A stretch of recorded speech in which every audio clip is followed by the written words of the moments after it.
Hello and welcome to Worlds Apart. 3 years ago, few could have imagined that the Arab Spring could lead to a bitter standoff between the military and Islamists in Egypt, or violent clashes between the army and the rebels in Syria. And yet the region already saw something similar in its recent history. Can Algeria's experience offer a way out of the current impasse for both Egypt and Syria? Well, to discuss that, I'm now joined by Algeria's Foreign Minister, Ramtan Lamamra. Mr. Lamamra, thank you very much for your time. We're having this conversation around the 3rd anniversary of the Arab Spring, and some of the events we can now see in Egypt or in Syria bear some resemblance to your country's own history. For example, like in Egypt, Algeria had a history of political confrontation between Islamist parties and the military. At some point, the military even had to intervene to prevent Islamists from assuming power. I wonder if you think that could offer any lessons to the current authorities in Egypt, because they also recently intervened in the country's politics and banned Islamist parties from participating in the political life. But could that be dangerous in the view of your own country's history, because that, in your case, led to a very bloody civil war? Well, thank you first for having me. It's a pleasure to be with you, and I appreciate having this opportunity to contribute my share to enlightening people, interested people, about the phenomenon that you are talking to. So first of all, as far as Algeria is concerned, I believe that we have had a lengthy liberation struggle that has had the effect of completely changing the structures of our society. And once the independence was won, at a very high price, it has become possible for the Algerian people and government to implement a certain number of principles, ideals, including social justice, free education to all, Medicare and so on to all. And the armed forces, which have been instrumental in liberating the country, have a very special position in terms of respect they enjoy among the people. So therefore circumstances can be extremely different, even though maybe at the surface you may have some features that can seem similar between a country to another one. Can I just pick up on that, because you just mentioned that obviously each country is different, but your region in particular, the Middle East or the Arab world, so to say, is particularly prone to the snowball effect. And when the Arab Spring happened, those uprisings, they were going around all across the region. Obviously, they had different faces in each of the countries, but I think you would agree that there are a lot of similarities in terms of the culture, political culture, religion, traditions, and so on. So one could make a case that there are a lot of similarities in the way people conduct politics, in the way they respond to certain calamities. Isn't it the case? Well, I think to a certain extent you may be right in saying what you say, but in politics, similar causes don't necessarily generate the same effects. Much depends really on local circumstances, on historical backgrounds, and so on. Referring to snowball effect, this is, again, not specific to the Arab world. If you look at the continent of Africa, you will find that in the aftermath of independence in the 60s, many of these countries have decided to adopt the single-party system, and it had this snowball effect. And then some 30 years later, many of these countries have decided that multi-party systems were better. So I think when it comes to political science, one has to consider that every case is an exception and it has to be treated on a case-by-case. Well, I can offer you one similarity or one common feature about the Arab politics, and this is a very strong role of the military in the politics of Arab countries. It was the case in terms of Algeria, you already mentioned that, and it was recently the case in Egypt as well. I wonder if you believe that the military still has a special role to play in the affairs of the Arab countries, especially after the Arab Spring, because many of the Arab Spring uprisings were targeting not only quote-unquote authoritarian leaders, but also the military that those leaders relied upon. Well, I always hesitate to follow the logics that refers to military-backed governments, as if the military is not supposed to be part of the government in every one of our nations. So, of course, there is a constitutional role for the armed forces everywhere, and to the extent possible, the role of the armed forces, which is normally limited to protecting the sovereignty and territorial integrity of every nation, is enshrined in the Constitution. But there are exceptional circumstances, as the ones that you refer to, in the case of Egypt, in the case of Tunisia not long ago, which has called for some rules which perhaps were not exactly consistent with the letter of the missions assigned to the armed forces. But under exceptional circumstances, there are exceptional reactions which have the effect of protecting the very survival of the state institutions. So I don't believe that it would be fair to consider that this is an inherent feature to the Arab culture or to the Arab civilization. Now, if I'm not mistaken, Algeria has the second largest military in North Africa, and you have one of the largest defense budgets on the entire continent. Who or what do you think represents the biggest threat to the security of your country at this point in time? Well, I really don't think that an interview like this gives us enough room to talk about the military doctrine and the geopolitics of Algeria. But I'm asking you about the biggest threat, so that would be easy to I think it's essentially identify. terrorism, international terrorism, and transborder criminal activities of every sort. Mm-hmm. Now, since you mentioned that, let me draw one more parallel between Algeria's history on maybe present and the events in the region, and I think that involves Syria. Obviously, there are many political judgments on what is happening in Syria. It could be interpreted in many different ways, but I think one thing that is similar to the history of your country is that the civil war that you had and that they're having at the moment. And what is striking about the Algerian civil war is that 5 years after it began, the two parties were still able to come to some sort of truce, and that ceasefire was actually offered by the opposition forces. Do you think something like that is feasible in Syria at this point of time? I really need to question the notion that there was a civil war in Algeria. I think it was a war against terrorism. I think the people in Algeria were not divided in such a way that you would speak of a particular ethnic group or religious group fighting another one. You had very limited number of people for reasons of their own, motivated by fanatism and killing civilians, waging wars against civilians.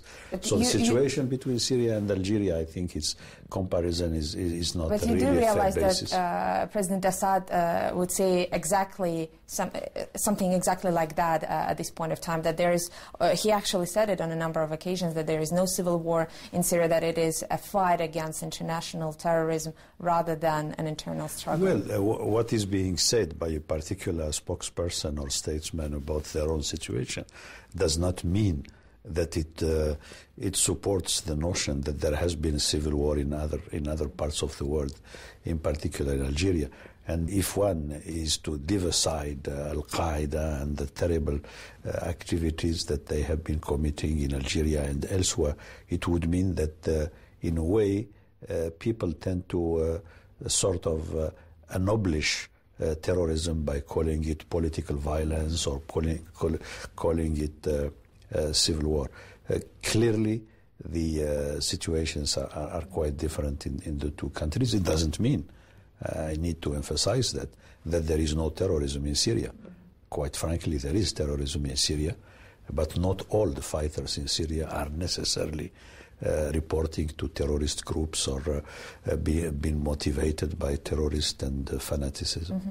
I don't know if you would agree with my interpretation of the Algerian history, but I think one of the reasons that allowed that truce to take place was the gradual alienation that the population in general felt towards those armed groups and the notion of violent struggle as a means of bringing about political change. As far as I understand, some portion of the population initially supported those groups, maybe for religious reasons, but as they witnessed all the ugliness of war, people became increasingly disenchanted with the ideology that those groups espoused. And as far as I know, there were also some attempts to mediate the Algerian confrontation, let's say it, let's put it this way, since you don't want to use the word civil war. But what I would like to ask you is whether you think that mediation, or especially international mediation, makes any sense, because my understanding is that the war in your country essentially exhausted itself. It only finished when neither side wanted to continue. Well, again, it's very, I mean, this shortcut is a very superficial way of looking at the situation. The war did not exhaust itself. It is because it was not a war, first of all.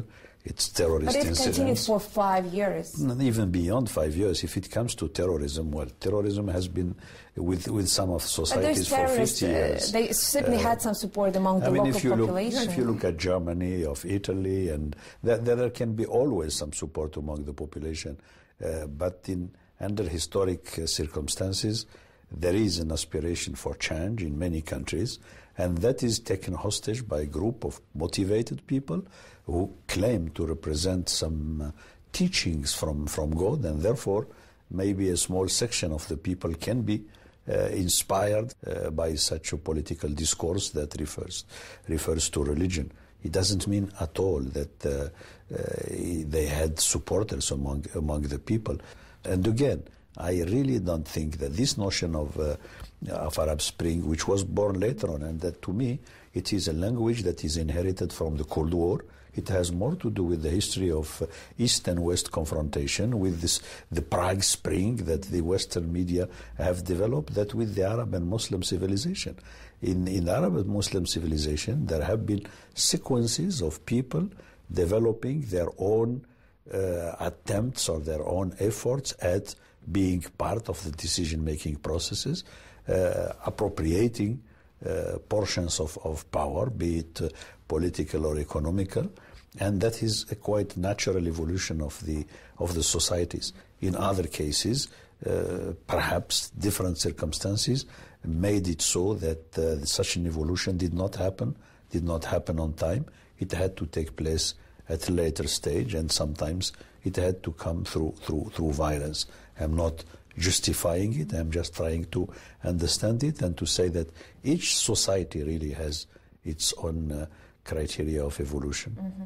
Now, and finally, to wrap up these historic parallels, again, I don't know whether you would agree with me, but I think one crucial element for that truce, for that ceasefire, was amnesty that the Algerian government, or rather the Algerian people, have agreed to, because you had a referendum to, introduce amnesty both for some of the government troops and for the armed groups.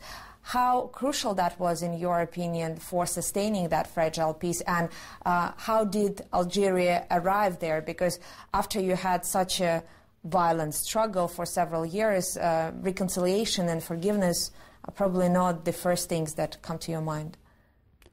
Well, again, I think there was the notion that there was a ceasefire suggests that there were two armed forces with a front line and that there was a war in the country. I believe that this is not relevant. But the nature of wars has changed. I mean, it's no longer, along the front lines as we saw in the beginning of the 20th century. Yeah, it's because your assumption is that there was a war. My own assumption here is that there was terrorist activity and that the government had, with its law enforcement agencies, had to resort to violence, legitimate violence, whenever it was possible. As part of that, there was a policy of national reconciliation. And indeed, as you mentioned, it was accepted, supported by a referendum with a very, very high margin.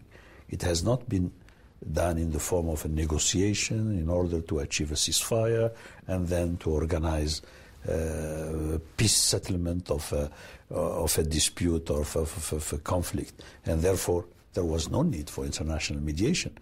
And like Syria, which obviously international mediation is something which is absolutely necessary for the parties to come together.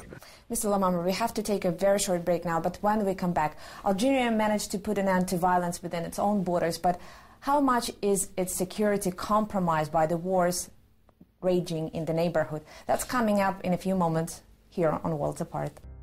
Welcome back to Worlds Apart. We are discussing Africa's security with Algeria's Foreign Minister Ramtane Lamamra. Mr. Lamamra, we were talking about the Arab Spring, although you didn't like that phrasing in the first part of the program, but that phenomenon, that wave of uprisings did leave its mark on Algeria, albeit a very small mark. You had some initial series of protests, and I believe that in response to those protests, the 19-year-old state of emergency was lifted. Some political reforms were promised, even though the critics of your government suggested that the pace of reforms was a bit slow. But nonetheless, the president of your country, Mr. Bouteflika, has remained in power for almost 15 years, and I believe he's now the longest-serving Algerian president. What do you think allowed the Arab Spring, or this phenomenon, snowballing phenomenon, to take a different trajectory in your country as opposed to some of your neighbors? Well, as far as Algeria is concerned, I believe that we believe that our society needs reforms, and we have been engaged in very significant reforms as far as the government of the country is concerned. The constitution is there. It provides for a multi-party system.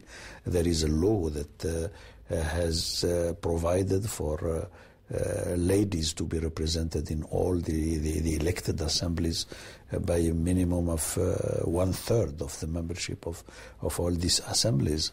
Then there are a number of reforms affecting the very life of the people, be it in terms of education or healthcare, and the number of social needs of the people.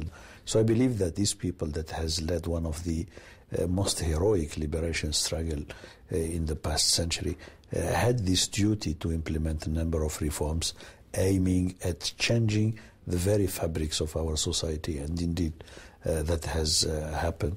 Now, speaking about change, Algeria is to hold presidential elections within the next few months, and it is still unclear whether the current president is going to run for a fourth term, but I wonder if such political longevity is an asset or perhaps a liability in your region at this point of time. Do people want change, including political change, or considering what's been happening in your neighborhood lately, are they perhaps afraid of that change?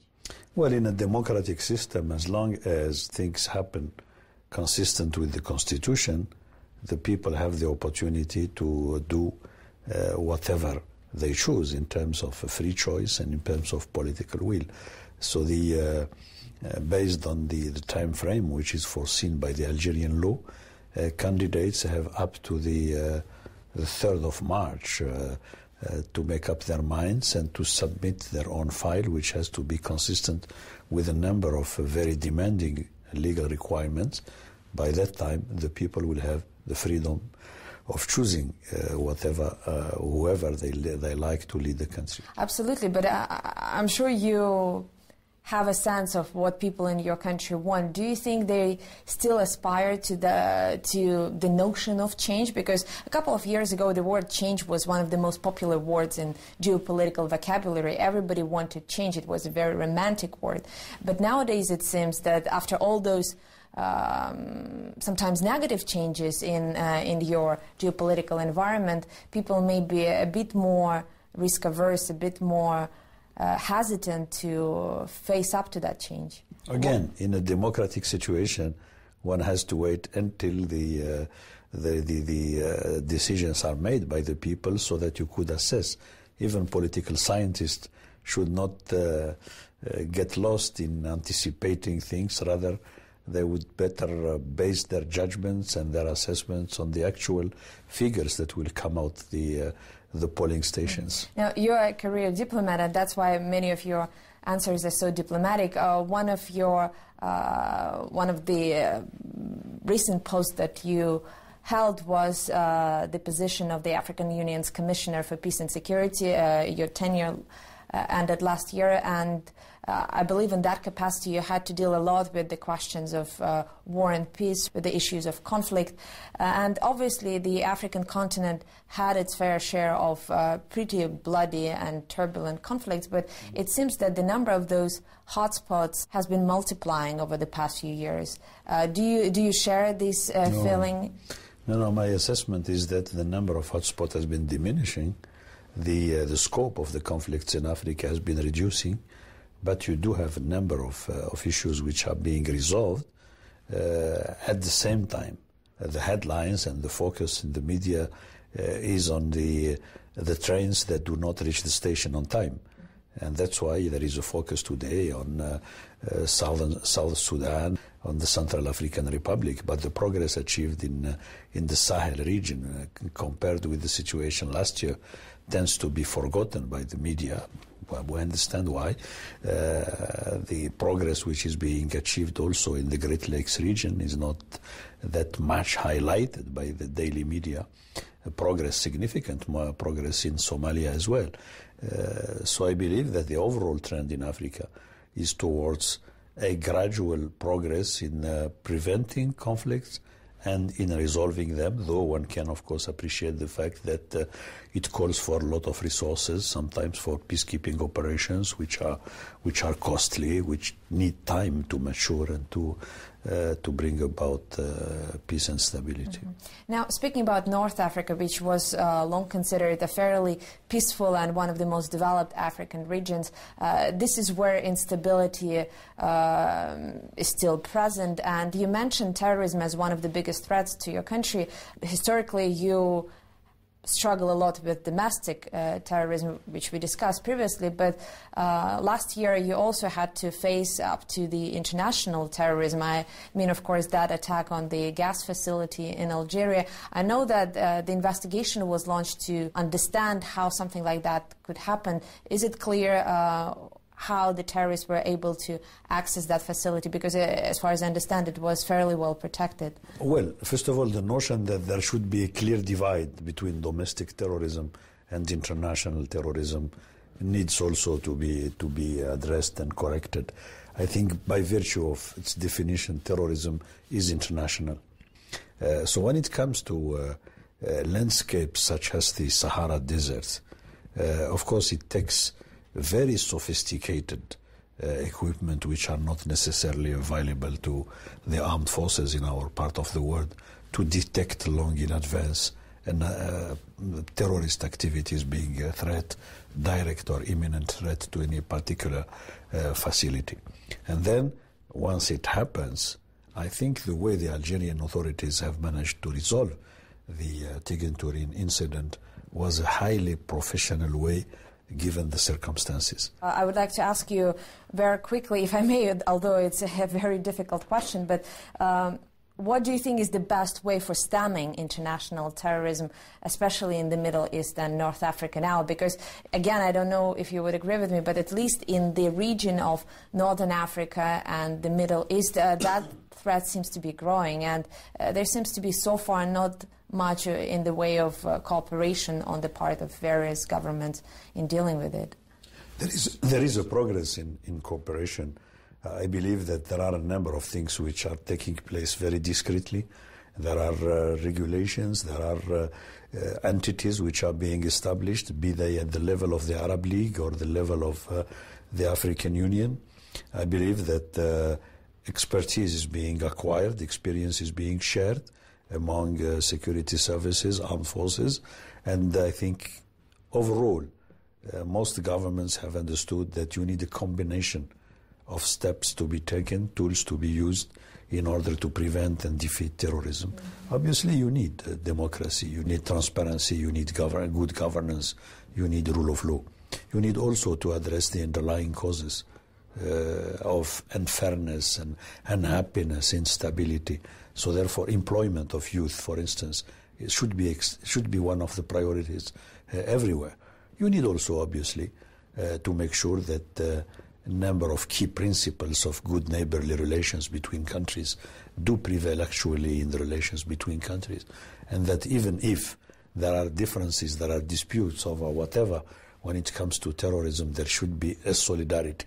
International cooperation based on genuine solidarity between all of us is very key to the success of the international community in defeating terrorism. Can I just have a very short follow-up? In responding to the question about terrorism, you actually mentioned the issue of democracy, which I find very interesting. Isn't the problem with international terrorism partially due to, again, the confusion of definitions between freedom fighting and terrorism? Because it seems that those phenomena are somehow intertwined. No. I think one should take care not to be taken into believing that the excuses that some of the terrorist groups can be using are the genuine reasons for which they are committing such horrible crimes of their own. So I believe that terrorism has to be defeated by all means, but at the same time, I believe all societies need reforms and need to be adjusting to the requirement of new generations, and that is something that they have to do for themselves, for the normal evolution of their own societies, and that will have the effect of protecting them, of strengthening the domestic front against this kind of threats and stakes as well.